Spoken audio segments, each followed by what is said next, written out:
की बोलो श्री हरि भगवान विष्णु की बोलो नमः पार्वती पते श्याम सदाशिव की बोलो श्याम रामचंद्र की श्री कृष्ण गोविंद हरे श्री कृष्ण गोविंद हरे मुरारी हे नाथ नारायण गाओ जी सभी मिलके श्री कृष्ण गोविंद हरे मुरारी हे नाथ नारायण वासुदेवा श्री कृष्ण गोविंद हरे मुरारी हे नाथ नारायण वासुदेवा श्री कृष्ण गोविंद हरे मुरारी हे नाथ नारायण वासुदेवा सोमहं स्थापयामि।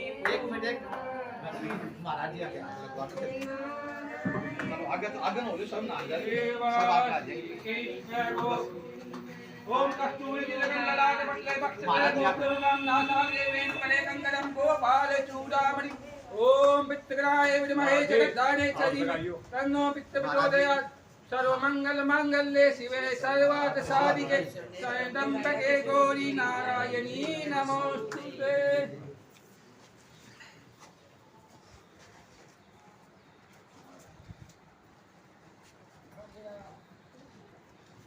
ठीक होगी क्या आपके से? देखियो। हाँ जी ठीक है ठीक है। हाथ वो दे पूजा की थाली ले आओ भाई।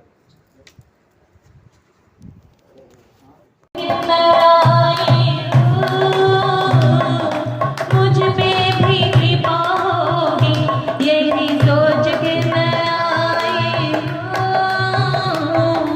सानी के दिल पे सदा बेचुप ही आते हैं। सानी के दिल पे सदा बेचुप ही आते हैं। दातार बड़े हो तुम ओ देवा दातार बड़े हो तुम यही सोच के मैं आई हूँ। दातार बड़े हो तुम यही सोच के मैं आई हूँ। ऐ गोरी बना तू सुन तेरे दरबार में आई हूँ। कहना जरूरी है तुम खुद ही समझते हो। कहना जरूरी है तुम खुद ही समझते हो। आँखों में पढ़ लो मेरी ओ देवा आँखों में पढ़ लो मेरी आज क्या कहते आई हो। आँखों में पढ़ लो मेरी आज क्या कहते आई हूँ। ऐ गोरी बता तू सुन तेरे दरबार में आई हूँ।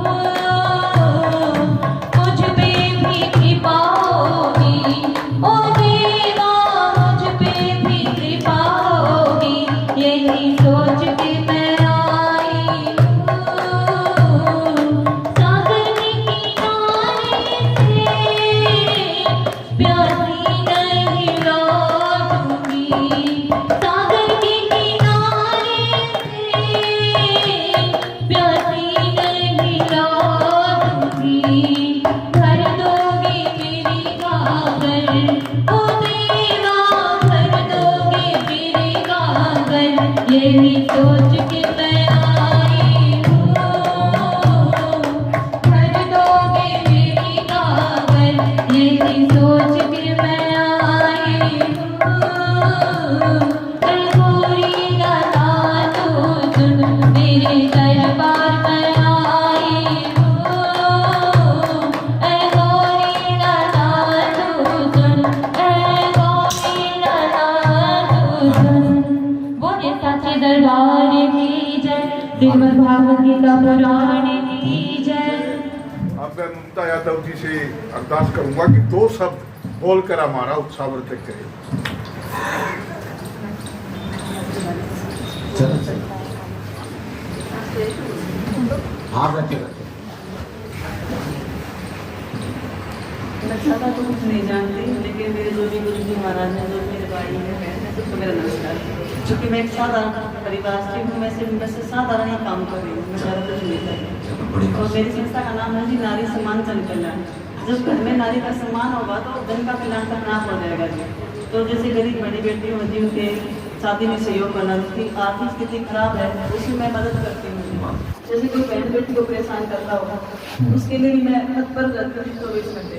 और दूसरी बात ये है जी, जैसे कोई भी बहन बेटी उनको आत्मरक्षा की तरह सिखाती हूँ, वे खुद की सुरक्षा करना सीखते हैं। बहन बेटियाँ क्या जमाना खराब है जी, मेरे जैसा बन रहा है, मैं ज़्यादा कुछ नहीं करती जी, बस आदर भाव से आप सबके सहयोग से जो कर रही हूँ, बस वो आप लोगों की बस परमात्मा की मैं इशारा किया और मेरे को अच्छा लगा, मेरे को बड़ा सुख मिलता है किसी की मदद करने में। तो बस जी बस संतुष्ट। बहुत खुशी की बात है ऐसे। बाकी सब जैसे घर पे बैठी महिलाएं उनको मैं काम भी दे रही हूँ। जैसे घर पे बैठे हर माँ में हर बहन में कोई न कोई हुनर छुपा है। मैं सोचना कर कि हर कोई बहन अपने जो भी अंदर छुपी हुई जो है कला उसको बाहर निकाले, आत्मनिर्भर करे, भी घर बैठे कुछ रोजगार करे। ये है बस, बाकी मैं कुछ नहीं चाहती जी, बस ये सब। बहुत सुंदर। भगवान की यादव जी का यहाँ पहुँचने पर बहुत बहुत हमारे गाँव की गिर खाड़ा की तरफ से सभी की तरफ से बहुत बहुत धन्यवाद। इस कथा में भगवान जो सेवा आप लोगों के पास प्रसाद के रूप में आएगी, उसको भी कहीं सेवा में लगा देना आप। बाकी तो महाराज जी और हमारे ब्रिज मोहन भाई संजय सिंघल साहब जो भी फैसला लेंगे आप लोगों ने ही करना है। और ऐसी पात्रता जहाँ पर मिल जाए तो हम तो भगवान का शुक्र मनाते हैं। तो आइए बोलिए वृंदावन बिहारी लाल की और प्रभु हो मन में प्रेम वाला, हो मन में प्रेम वाला दीप तू जला दे, मैं तेरे बिना भले ना रहूं।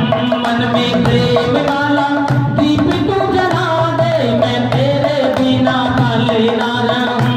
मुझे ऐसी लगन तू लगा दे, मैं तेरे बिना भले ना रहूं। मैं तेरे बिना भले ना रहूं, मैं तेरे बिना भले ना रहूं। मुझे ऐसी लगन तू लगा दे, मैं तेरे बिना भले ना रहूं। मैं तेरे बिना भले ना रहूं। तूने दिल को चुराया मैंने कुछ ना कहा, तूने दिल को चुराया मैंने कुछ ना कहा। तूने बड़ा तड़पाया मैंने कुछ ना कहा, तूने बड़ा तड़पाया मैंने कुछ ना कहा। अब ऐसी अब ऐसी झलक तू दिखा दे, अब ऐसी झलक तू दिखा दे, मैं तेरे बिना भले ना रहूं। अब ऐसी झलक तू दिखा दे, मैं तेरे बिना भले ना रहूं। मैं तेरे बिना भले ना रहूं, मैं तेरे बिना भले ना रहूं। सभी लोग मिलकर गाइए ताली बजा के। वो कुछ ऐसी लगन तू लगा दे, मैं तेरे बिना भले ना रहूं। मैं तेरे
भक्ति माता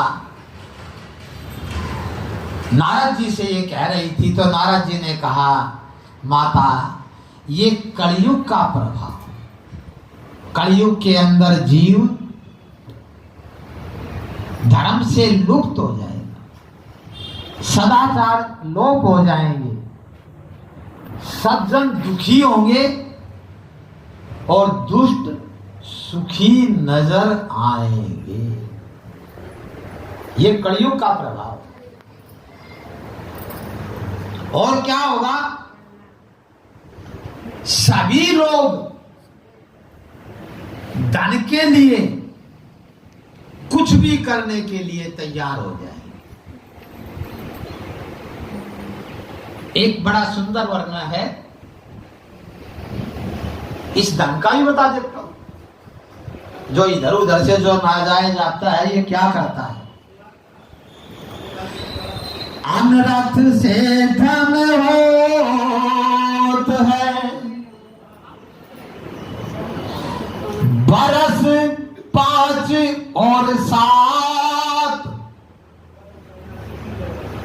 आप कलयुग के अंदर अच्छे बुरे करके, किसी का मार के, छुपा के, लुको के, कब्जा करके,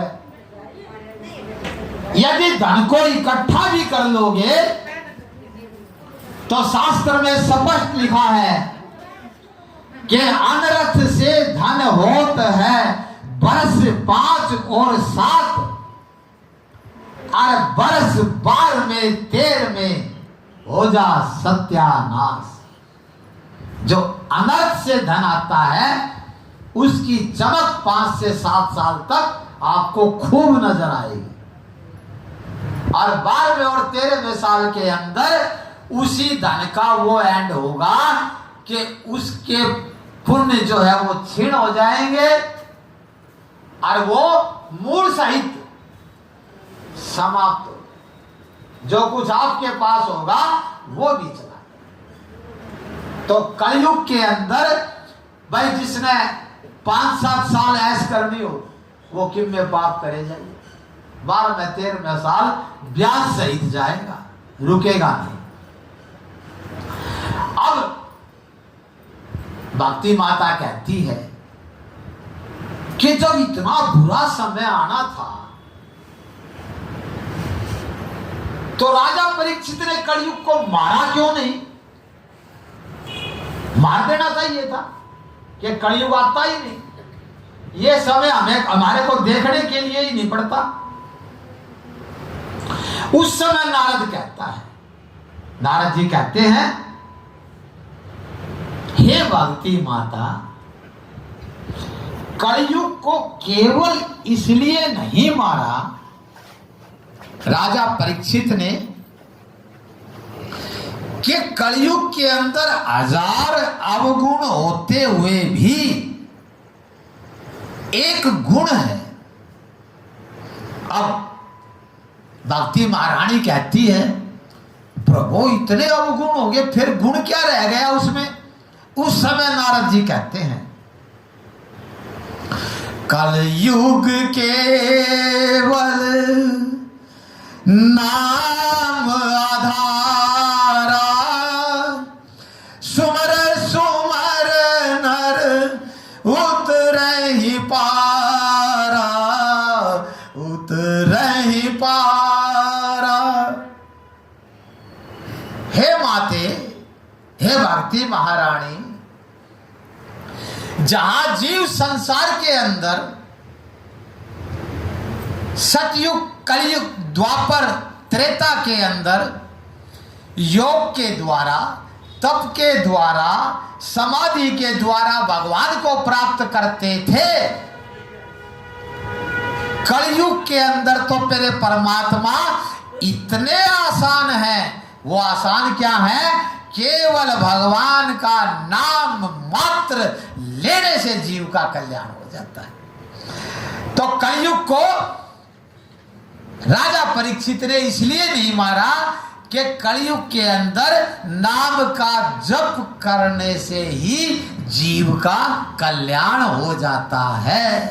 तो जब भागवत ये कहती है, जब हमें इतना पता लग गया कि जीव का कल्याण भगवान के चरणों के अंदर केवल नाम लेने से भी हो जाता है, तो भाई आपा क्यों चुका? आपा तो भागवत में बैठे सा, मौका चुकना ही नहीं चाहिए।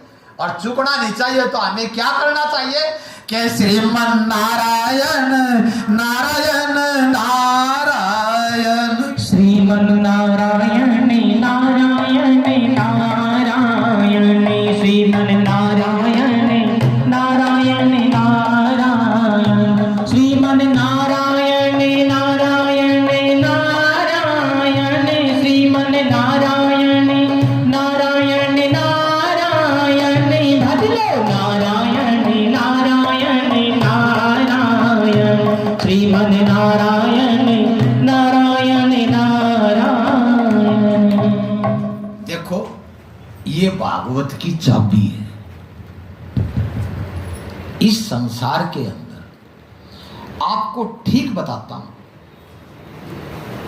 कलयुग के अंदर जो मुंह से जप लोगे और जो हाथ से छोड़ दोगे, केवल सिद्धि हो जाएगा।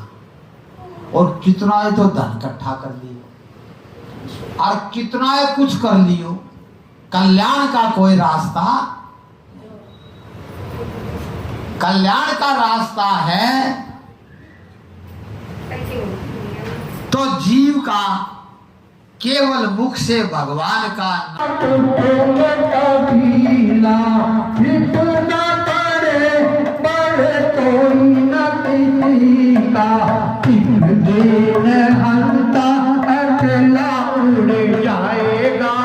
मिट्टी का खिलौना मिट्टी में मिल जाएगा। मान मेरा कहना नहीं तो पछताएगा। मिट्टी का खिलौना मिट्टी में मिल जाएगा। बेटा बेटा क्या करता है, बेटा बेटा क्या करता है, बेटा तेरा एक दिन पड़ोसी बन जाएगा। मिट्टी का खिलौना मिट्टी में मिल जाएगा। मान मेरा कहना नहीं तो पछताएगा। मिट्टी का खिलौना मिट्टी में मिल जाएगा। बेटी बेटी क्या करता है, बेटी बेटी क्या करता है, बेटी तेरी एक दिन कमाई ले जाएगा। बेटी तेरी एक दिन कमाई ले जाएगा। मिट्टी का खिलौना मिट्टी में मिल जाएगा। आज मेरा कहना नहीं तो पछताएगा। मिट्टी का खिलौना मिट्टी में मिल जाएगा। धन दे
प्रकाश जी बड़े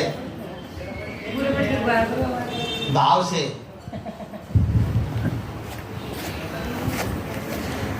प्रवेश करते हैं। बहुत ही भागवत की सुंदर ये संसार क्या चाहता है, कैसे जीना चाहिए, ऐसी कथा के अंदर हम प्रवेश करते हैं। उस कथा का नाम है आत्मदेव कथा। आज मैं तुमको एक प्राचीन इतिहास सुनाता हूं। तुंगभद्रा नदी के किनारे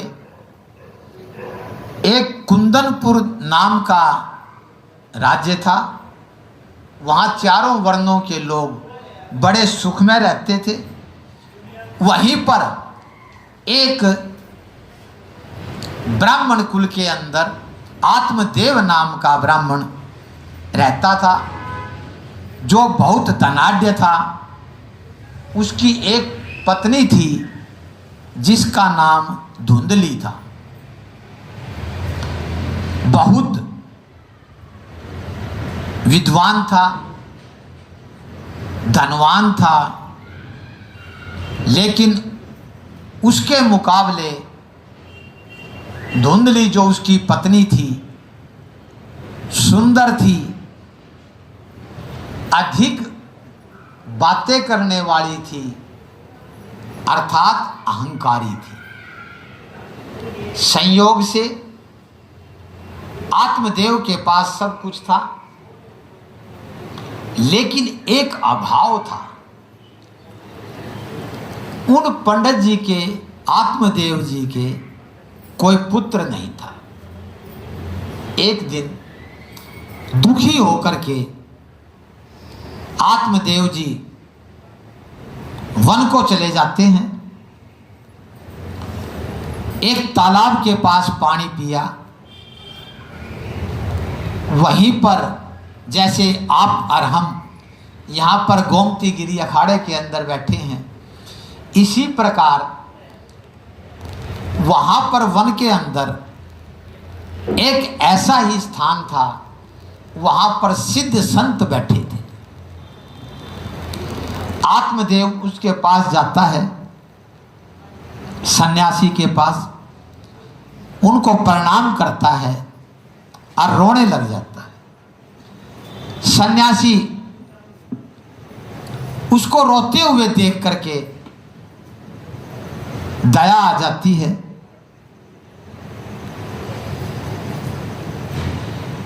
आत्मदेव कहता है कि पुत्र के बिना जीवन धिक्कार है।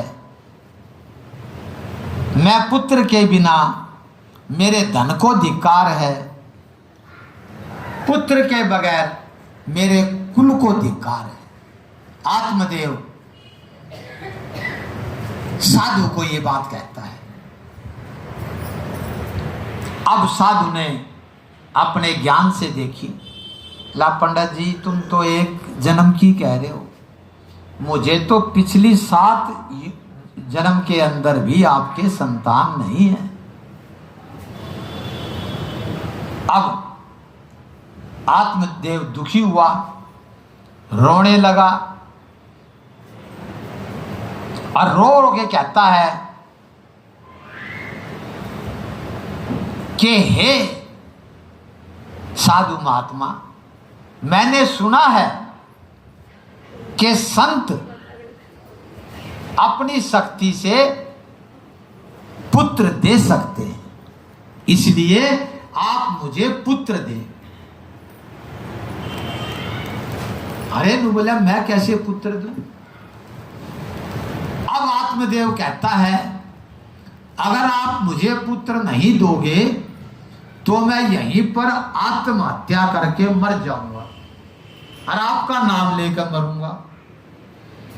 अब वो संत बड़ी चिंता में, भैया अच्छा मुकदमा आया। अब वो संत कहता है, खूब समझाता है, हे आत्मदेव आप मुझे ये बताओ कि कितने पुत्र वालों ने सुख पाया? क्या अंग महाराज ने पुत्र से सुख पाया? क्या कंस ने पुत्र से सुख पाया? क्या 60,000 जिसके पुत्र थे सगर के, क्या उसने सुख पाया? अतः पुत्र से तो दुख ही दुख है। 3 प्रकार के दुख है। एक, पुत्र पैदा ही ना हो, वो आदमी दुखी रहेगा। दूसरा, पैदा होकर के मर जाए, वह आदमी दुखी रहेगा। तीसरा, पैदा भी हो गया और मौजूद भी है लेकिन मूर्ख है। जिसका मूर्ख पुत्र हो, ये तीनों के तीनों, जिसका पुत्र नहीं हो वह हृदय से रोता है। जिसका होकर मर जाए वो हृदय से रोता है, और जिसके दोनों हो और मूर्ख हो तो वो रोता है। भागवत कहती है, हे ब्राह्मण देव, कुग्राम वास कुलहीन सेवा, कुभोजनम क्रोध मुखी च भार्या, मूर्खश्च पुत्रो विधवा च कन्या, बिना अग्निनाशट प्रदहेत कायम। भागवत के अंदर इस श्लोक के द्वारा समझाया गया है कि हे ब्राह्मण देव, बुरे गांव में बसना, कुल से जो हीन है, जो आपके गुणों की इज्जत नहीं करता, जो कुलहीन है, उसकी सेवा, बुरा आहार, क्रोधी स्वभाव,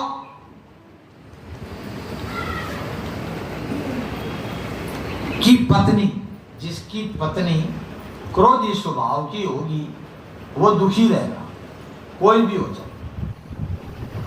मूर्ख पुत्र या जिसका मूर्ख पुत्र होगा, और किसी का भगवान न करे विधवा कन्या, ये 6 जीव इस संसार के अंदर यदि कोई दुखी है तो 6 प्रकार के लोग दुखी हैं। बुरे गांव में बसना, एक, कुलहीन की सेवा, कुलहीन की सेवा करोगे तो आपको दुख ही मिलेगा। जो आहार स्वास्थ्य के लिए अच्छा नहीं हो वो मिले, क्रोधी स्वभाव की पत्नी हो, जीवन दुख में हो जाएगा। मूर्ख पुत्र हो या विधवा कन्या हो, ये जीवन भर मनुष्य को, छाती को जलाने वाले हैं। प्रवेश करते हैं बहुत ही भागवत की सुंदर, ये संसार क्या चाहता है, कैसे जीना चाहिए, ऐसी कथा के अंदर हम प्रवेश करते हैं। उस कथा का नाम है आत्मदेव कथा। आज मैं तुमको एक प्राचीन इतिहास सुनाता हूं। तुंगभद्रा नदी के किनारे एक कुंदनपुर नाम का राज्य था। वहां चारों वर्णों के लोग बड़े सुख में रहते थे। वहीं पर एक ब्राह्मण कुल के अंदर आत्मदेव नाम का ब्राह्मण रहता था, जो बहुत धनाढ्य था। उसकी एक पत्नी थी जिसका नाम धुंधली था। बहुत विद्वान था, धनवान था, लेकिन उसके मुकाबले धुंधली जो उसकी पत्नी थी सुंदर थी, अधिक बातें करने वाली थी, अर्थात अहंकारी थी। संयोग से आत्मदेव के पास सब कुछ था, लेकिन एक अभाव था। उन पंडित जी के, आत्मदेव जी के कोई पुत्र नहीं था। एक दिन दुखी होकर के आत्मदेव जी वन को चले जाते हैं। एक तालाब के पास पानी पिया। वहीं पर जैसे आप और हम यहाँ पर गोमती गिरी अखाड़े के अंदर बैठे हैं, इसी प्रकार वहाँ पर वन के अंदर एक ऐसा ही स्थान था। वहाँ पर सिद्ध संत बैठे थे। आत्मदेव उसके पास जाता है, सन्यासी के पास, उनको प्रणाम करता है और रोने लग जाता है। सन्यासी उसको रोते हुए देख करके दया आ जाती है।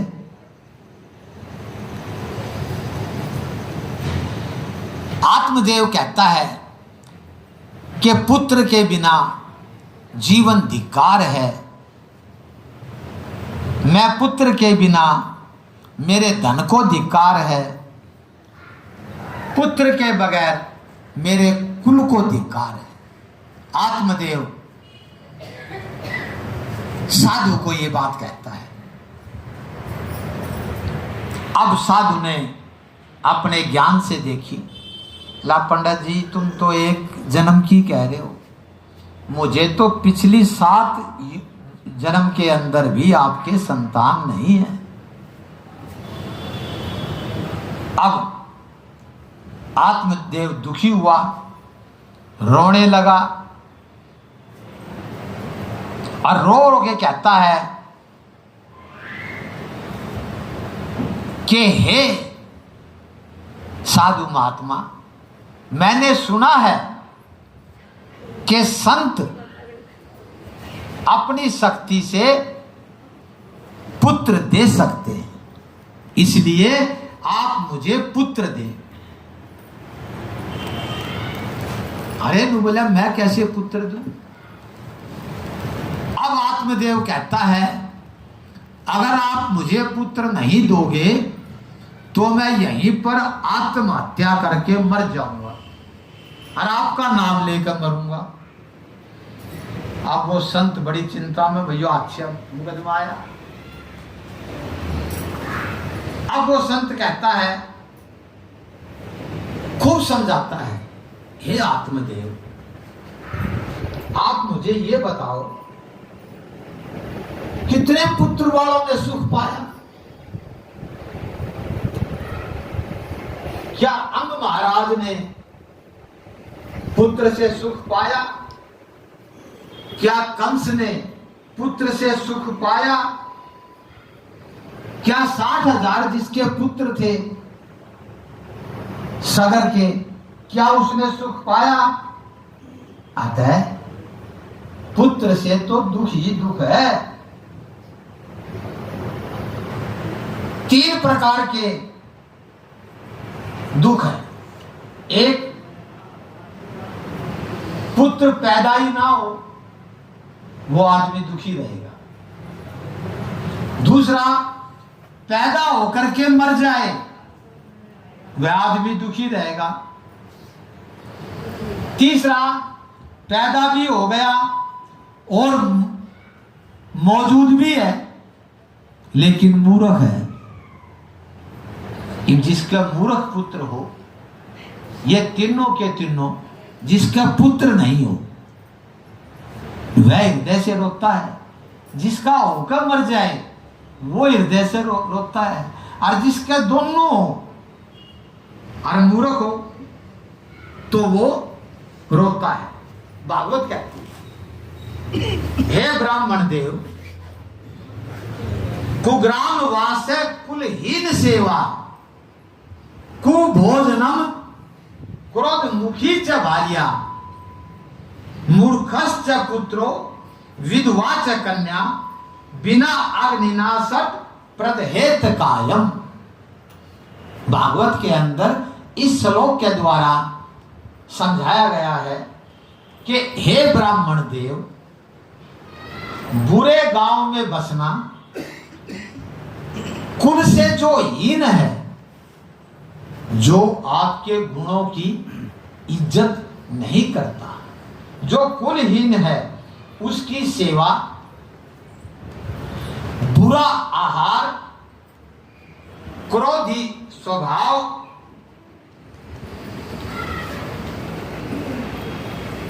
की पत्नी, जिसकी पत्नी क्रोधी स्वभाव की होगी, वो दुखी रहेगा, कोई भी हो जाए। मूर्ख पुत्र, या जिसका मूर्ख पुत्र होगा, और किसी का भगवान न करे विधवा कन्या, ये 6 जीव इस संसार के अंदर यदि कोई दुखी है तो 6 प्रकार के लोग दुखी हैं। बुरे गांव में बसना, एक कुलहीन की सेवा, कुलहीन की सेवा करोगे तो आपको दुख ही मिलेगा। जो आहार स्वास्थ्य के लिए अच्छा नहीं हो वो मिले, क्रोधी स्वभाव की पत्नी हो, जीवन दुख में हो जाएगा। मूर्ख पुत्र हो या विधवा कन्या हो, ये जीवन भर मनुष्य को छाती को जलाने वाले हैं। भगवान का गुणगान कीजिए। मेरे लिए तो एक आओगे ना वो भी लाखों बराबर है। गेट पे रखवा दिए। ज्यादा से ज्यादा भगवान का नाम आप सुनाओ, बस यही इस भागवत का फल है, और इसी फल को आप लेकर के जाओ। माई की जय हो, माई जय हो, खूब कृपा, माई खूब कृपा करें, खूब कृपा करें, माई भगवान खूब कृपा करें। मैं दूर से कर लो, माई को खूब कृपा करें, खूब कृपा करें, खूब कृपा करें। और कोई भी प्रॉब्लम हो आप रख सकते हो, कोई जन्म कुंडली है और है, कोई भी प्रॉब्लम हो सांसारिक रूप से आप बिना हिचक करके बता सकते हो। आप दे देना जी, आप उसके पीछे आप अपना कष्ट लिख दियो। एक बात का ध्यान रखना, आप किसी गरीब की सेवा करते हो, मन न कुछ ना दिए, मैं तो भगवान का आपकी दरखास्त है, बस ये सेवा आप लोगों की हो जाएगी। कैसा ही कष्ट हो, भगवान आप हैं, क्योंकि आप तो उससे खतर बैठे। जाओ माई की जाए।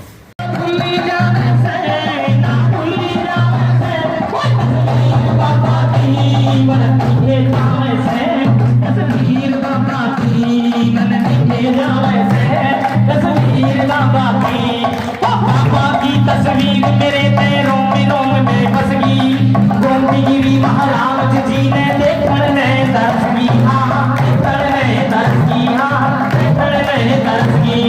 बाबा की तस्वीर मेरे पैरों में रोम में बस गई, गोमतीगिरी महाराज जी ने देखकर नए दर्श की, देखकर नए दर्श की, देखकर नए दर्श की।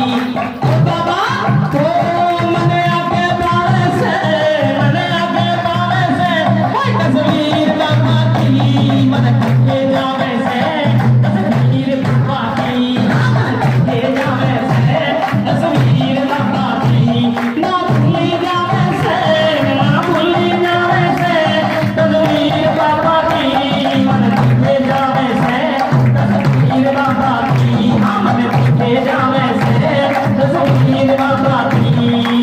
बाबा से भक्त कहते भैया, वो बाबा की तस्वीर देख मन भूली दुनिया सारी, उठे लोग मेरे मन में मन जोकर कैसे प्यारी, जोकर कैसे प्यारी, जोकर कैसे प्यारी।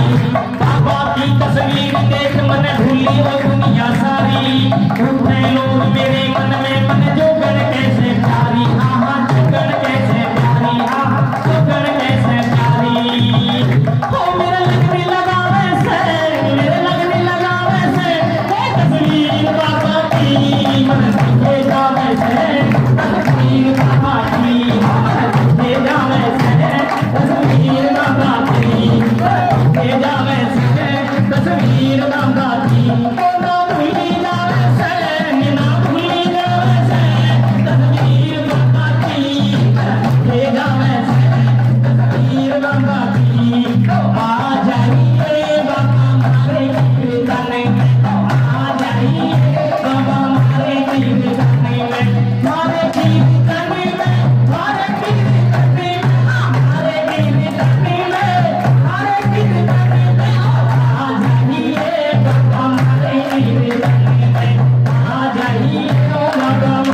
मेरे तन में कीर्तन तेरा जिगराम कीर्तन तेरा जिगराम सारे भक्तां ने बुलवाऊं सारे भक्तां ने बुलवाऊं बाबा तेरा प्रसाद वाराऊं बाबा तेरा प्रसाद वाराऊं और प्रसाद बनाने के बाद मेरे गोमती गिरी जी महाराज क्या के आ जाइए बाबा हमारे गिरी नदी में आ जाइए बाबा हमारे गिरी नदी में हमारे गिरी नदी में हमारे गिरी नदी में हमारे गिरी नदी में हमारे गिरी नदी में आ जाइए बाबा हमारे गिरी नदी में आ जाइए बाबा हमारे गिरी नदी में नदी के जाने से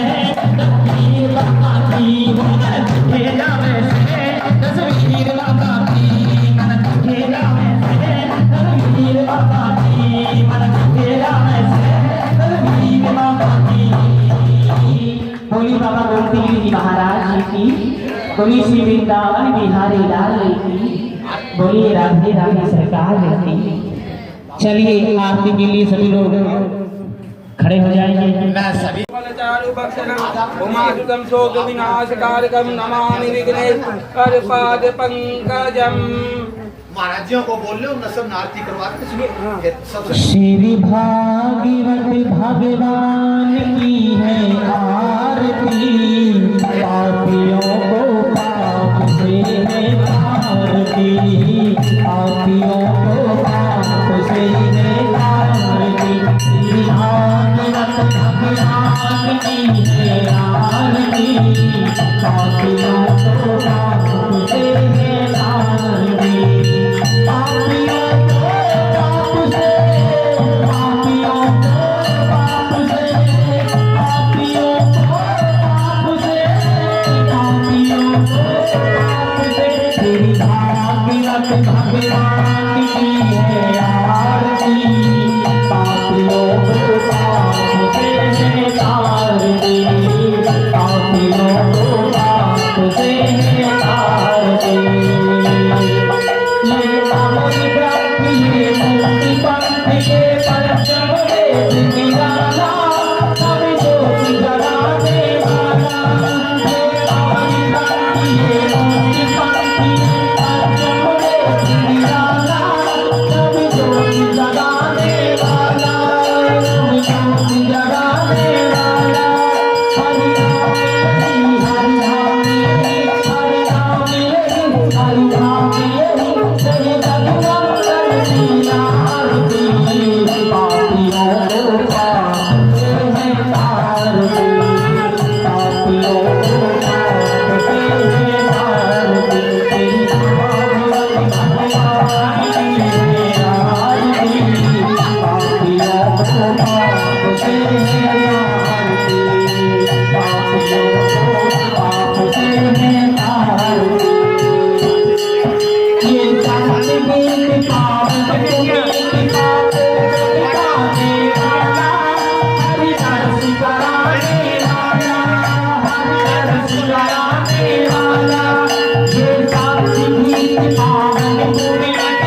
श्री राम यही घनश्याम, श्री राम यही घनश्याम यही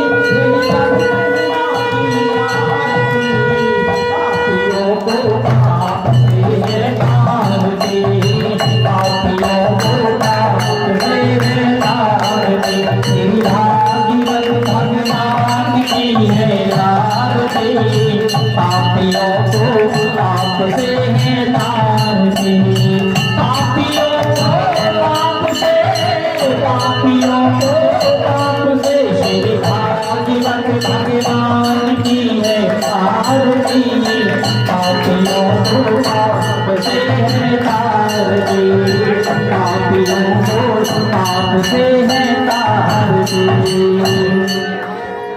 बोली श्री वृंदावन बिहारी लाल की जय, बोली श्रीमद् भागवत पुराण की जय, बोली कृष्ण कन्हैया लाल की जय, बोली खाटू नरेश की जय, बोली हारे के सहारे की जय, बोली बाबा जोगीगिरी जी महाराज जी की